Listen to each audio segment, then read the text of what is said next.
Oke, siap. Assalamualaikum warahmatullahi wabarakatuh. Waalaikumsalam warahmatullahi wabarakatuh. Untuk sebelum Bu Hastia memberikan presentasi, untuk mempersingkat waktu, kita buka presentasi ini dengan membaca basmalah. Bismillahirrahmanirrahim. Untuk berikutnya, Bu Hastia, waktu dan tempat kami persilakan. Oke, untuk Bu Hastia, dipersilakan untuk memberikan presentasinya.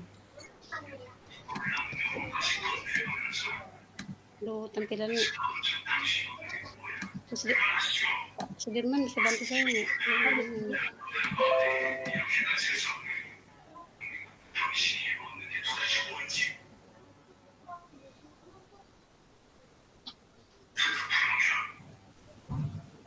Tidak jelas.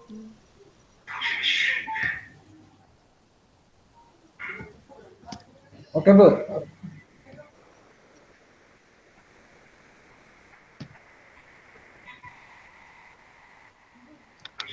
Oke, terima kasih.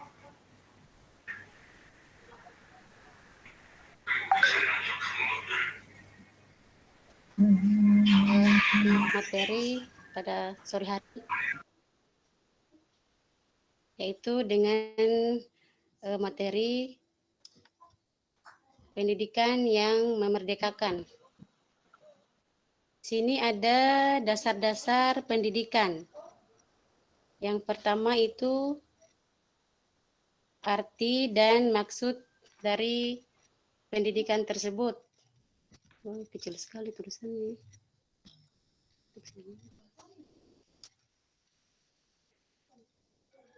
Halo. Oke. Kita mulai ya, Bu. Bisa dengar suaraku, Bu? Halo? Halo? Iya, Ibu, kedengaran kok, Bu. Lanjut aja, Bu. Ya, lanjut, Bu, lanjut. Arti dan maksud pendidikan di sini, kata pendidikan atau pengajaran itu seringkali dipakai bersama-sama. Sebenarnya gabungan kedua kata itu dapat mengeruhkan pengertiannya yang asli, dan kemudian kita membaca yang ada di situ. Pembaca yang terhormat, bahwa sebenarnya yang dinamakan pendidikan atau pengajaran bisa disebut salah satu bagian dari pendidikan. Maksudnya pengajaran itu tidak lain adalah pendidikan dengan cara memberi ilmu atau berfaedah buat hidup anak-anak baik lahir maupun batin. Kemudian arti dan maksud pendidikan pada umumnya dengan sengaja saya memakai keterangan pada umumnya karena dalam arti khususnya pendidikan mempunyai program jenis pengertian, bisa dikatakan bahwa tiap-tiap aliran hidup baik aliran agama maupun aliran kemasyarakatan mempunyai maksud yang berbeda-beda. Tidak hanya maksud dan tujuannya yang berbeda, tapi tata cara mendidiknya juga tidak sama. Mengenai keadaan yang penting ini saya akan menerangkan secara lebih luas. Ya, macam-macam dan maksud ataupun tujuan, cara, bentuk, syarat-syarat, dan alat-alat dalam soal pendidikan yang berhubungan dengan aliran-aliran hidup beragam. Kita memiliki dasar-dasar atau garis-garis yang sama. Kemudian yang kedua, di situ ada tuntutan hidup, tuntutan dalam hidup. Ya.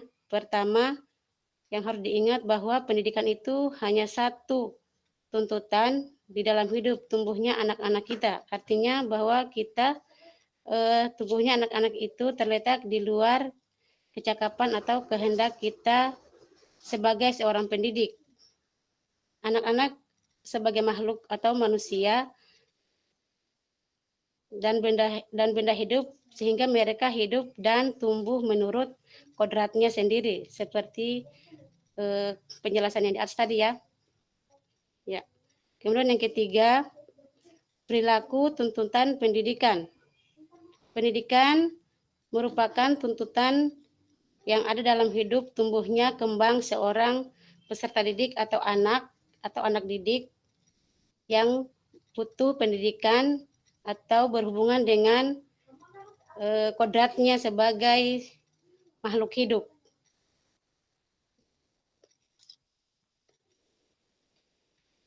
Hendaknya anak didik atau bisa dikatakan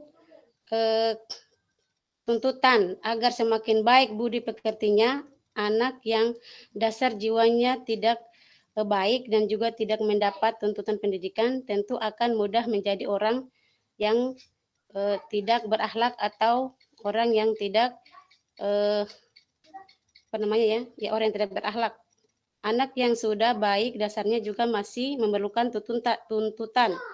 Tidak saja dengan tuntutan itu ia akan mendapatkan kecerdasan yang lebih tinggi dan luas, tetapi dengan adanya tuntutan itu ia dapat terlepas dari segala macam pengaruh jahat. Anak-anak yang baik dasarnya dipengaruhi oleh keadaan, kemudian menjadi orang-orang yang baik. Pengaruh-pengaruh yang dimaksud itu ialah pengaruh yang muncul dari beragam jenis keadaan anak yang satu dengan anak yang lain dengan keluarga yang berbeda serta keturunan sehingga ditemui beragam jenis kesukaran yang ada dalam keluarga tersebut. Kemudian yang keempat, dasar jiwa anak dan kekuasaan pendidikan. Yang dimaksud di sini yaitu istilah dasar atau jiwa, yaitu keadaan jiwa yang asli menurut kodratnya sendiri dan belum dipengaruhi oleh keadaan di luar diri. Dengan kata lain, keadaan jiwa yang dibawa oleh anak ketika lahir di dunia. Oke, Pak Sudirman, yang berikutnya lagi, Pak.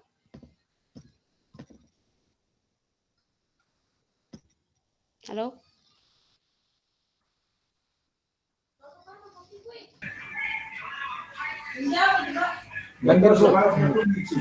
Berikutnya lagi, Pak. Berikutnya lagi.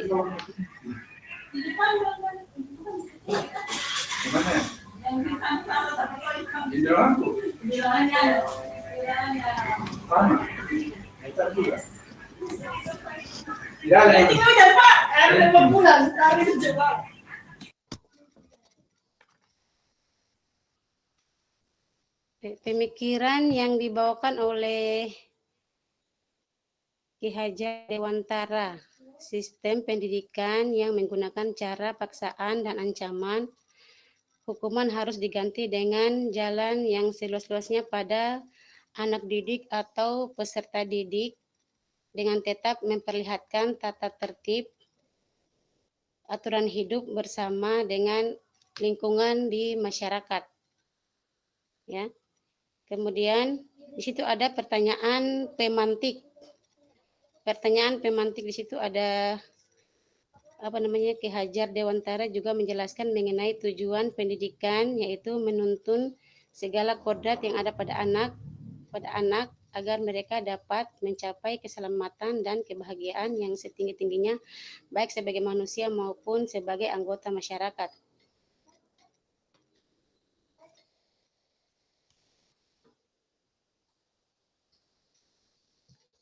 Halo?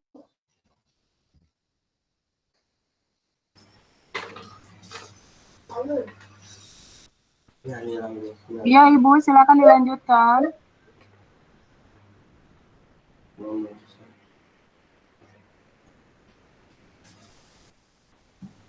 Terputus sinyalnya Ibu Hastia barangkali ini.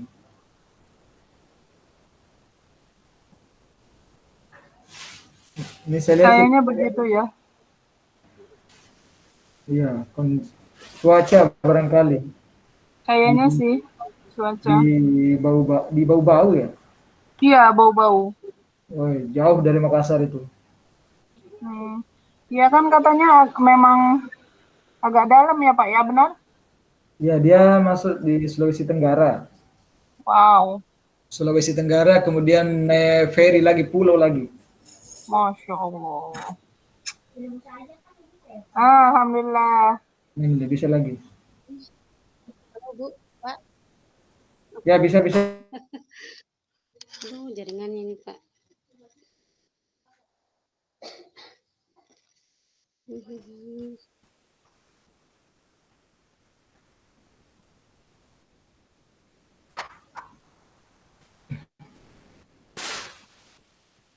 Silakan dilanjut Bu, masih ada.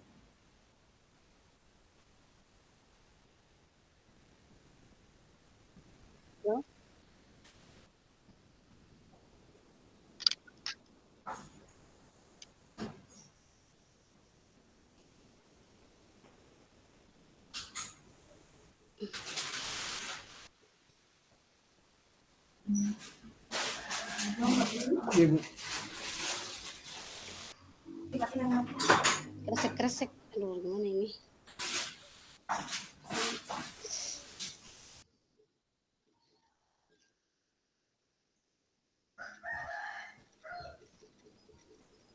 Bagaimana Ibu Astia, sudah selesai presentasi? Saya kira cukup ya Pak. Jaringannya di sini sangat kresek-kresek sekali nih Pak. Halo? Oke Bu, Oh iya Bu, iya.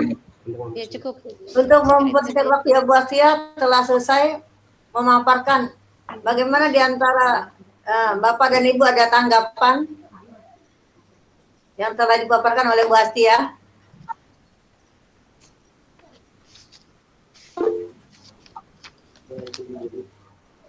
Oke, Bu Jelis. Baik, meskipun terkendala, insya Allah ini akan tetap bermanfaat dan harus kita lanjutkan. Pemaparan dari Bu Hastia pada dasarnya sangat bermanfaat dan mendasar ya untuk pembentukan karakter siswa-siswi kita, dan referensi kenapa harus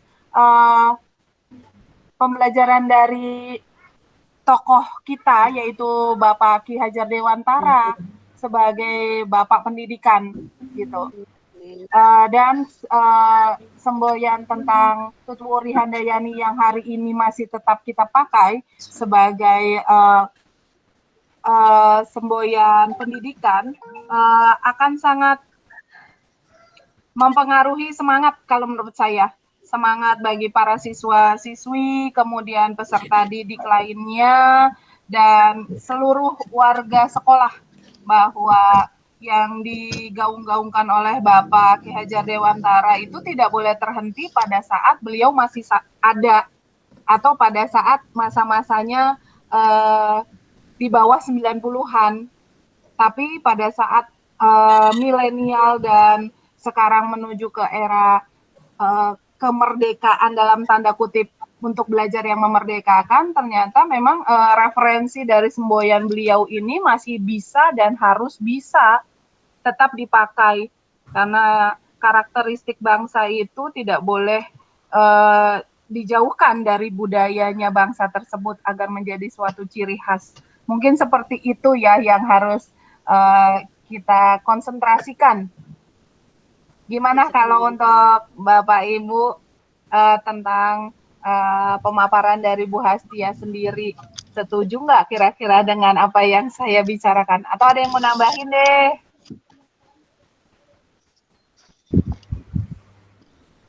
Kalau saya sangat setuju Bu dengan apa yang disampaikan oleh Bu Hastia selaku materi, kemudian ada masukan dari Bu Jelis, itu sudah saya sangat setuju dengan tentang apa itu yang dimaksud dengan pendidikan yang memerdekakan, yang tidak terlepas dari perumusan dari Bapak Pendidikan kita, yaitu Bapak Ki Hajar Dewantara.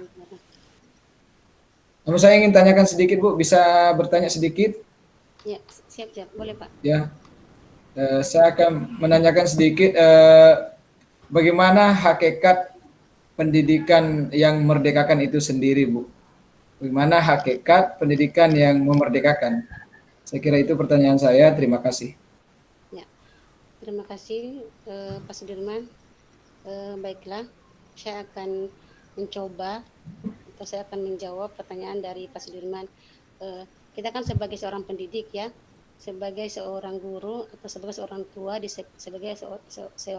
sebagai orang tua di sekolah, bagaimana cara kita mendidik atau usaha sebagai guru atau pendidik untuk menginternalisasikan atau dengan nilai-nilai budaya ke dalam diri anak, sehingga peserta didik atau anak itu akan menjadi manusia yang baik secara jasmani maupun secara rohani. Itu hakikat dari pendidikan yang memerdekakan, pada dasarnya itu hakikatnya. Ya, saya kira itu. Terima kasih, Bu. Oke, ada lagi?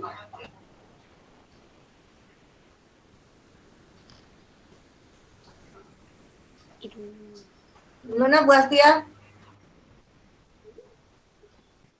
Kalau saya kira sudah cukup, Bu, untuk materi pendidikan yang memerdekakan. Ya Allah, jaringan kenapa selalu begini? Boleh tambah ya Pak? Boleh tambah sedikit aja. Iya. Untuk dari belajar yang merdeka, belajar yang bahagia, kemudian untuk menjadikan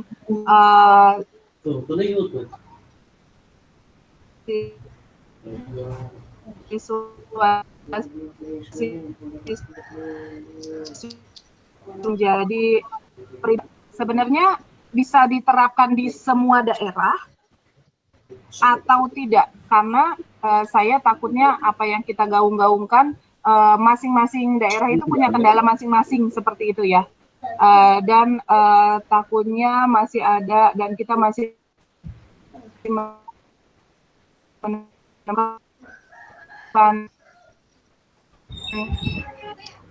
kendala-kendala. Mereka lebih mendengarkan kepada nilai keluhuran leluhur mereka daripada kebangsaan. Yang seperti itu. Gimana ya kalau kita ketemu dengan hal-hal yang kayak gitu loh. Karena sebenarnya mereka mungkin belum mengerti bagaimana sih pendidikan yang memerdekakan itu gitu loh.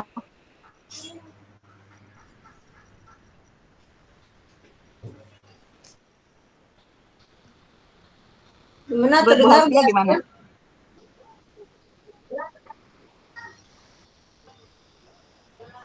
Oke, mungkin lagi kendala. Kalau Bu Salma bisa bantu jawab nggak Bu? Gimana sih yang disebut dengan belajar yang memerdekakan itu?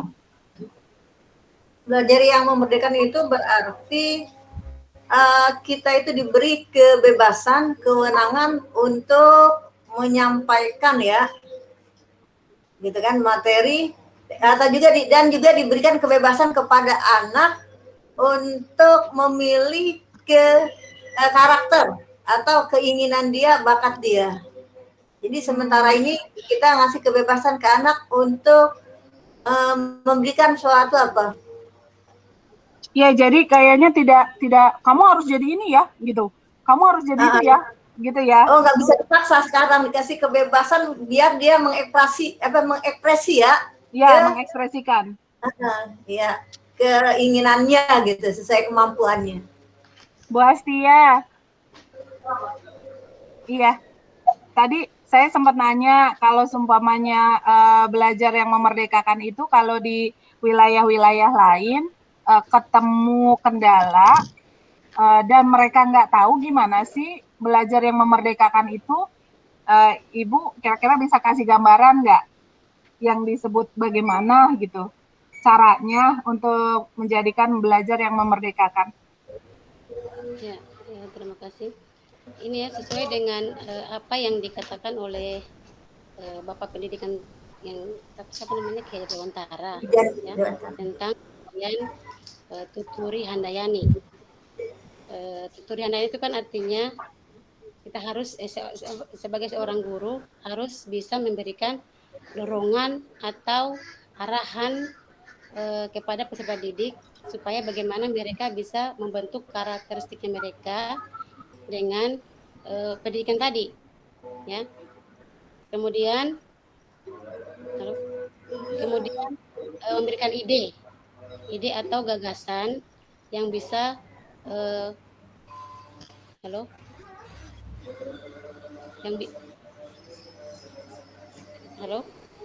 Iya, halo Ibu.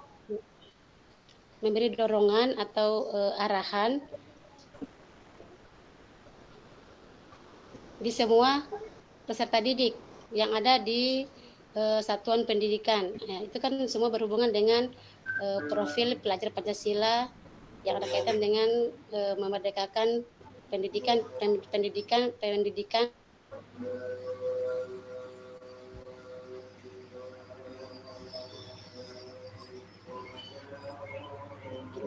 Baik, terima kasih Bu Hastia. Kurang lebih saya sudah paham. Bisa kembali dibantu sama Bu Salma. Mau nggak Bu Salma? Kayaknya sinyal juga ya Bu Salma. Silakan. Terima kasih Bu Jalis. Saya akan membantu Bu Hastia karena mengingat jaringan ya terputus-putus. Maka kita tutup aja presentasi ini kita dengan membaca Alhamdulillah. Alhamdulillahirobbilalamin. Amin. Selamat sore semuanya.